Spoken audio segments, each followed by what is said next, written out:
امام یوسف بن یحییٰ، ان کی امام شافعی رحمۃ اللہ علیہ نے بہت بہت بہت تعریف کی، اور انہوں نے یہ استدلال کیا ہے نا کہ اذا اراد شیئا ان یقول له کن فیکون، کہ اگر کلام الہی کو مخلوق مان لیں تو پھر کن تو کہا اللہ تعالیٰ نے، تو یہ اللہ کا کلام ہے یا یہ مخلوق ہے؟ سمجھے؟ کن کس کا کلام ہے؟ اگر کلام اللہ کا مخلوق ہے تو پھر مخلوق کا خالق کون ہوا؟ مخلوق۔ بڑا لطیف استدلال ہے ہاں؟ اور اگلا استدلال بھی سمجھ لیں،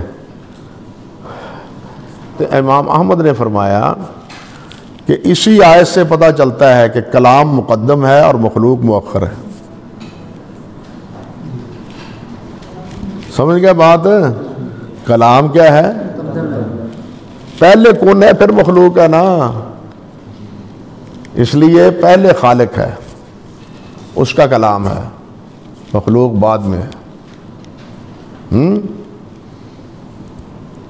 ایک اور استدلال بڑا لطیف ہے، لو کان بحر مدادا لکلمات ربی،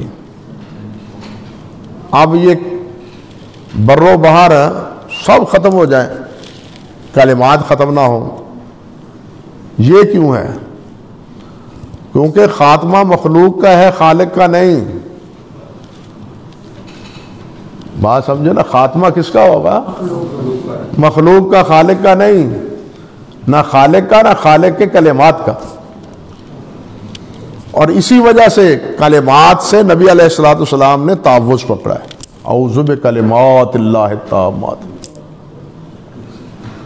اسی سے نبی علیہ السلام نے کیا کیا ہے؟ تعوذ پکڑا ہے، اعوذ بکلمات اللہ التامات۔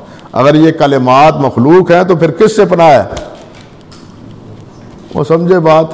پھر تو مخلوق سے پناہ ہے نا، اس سے بڑا شرک اور کیا ہے؟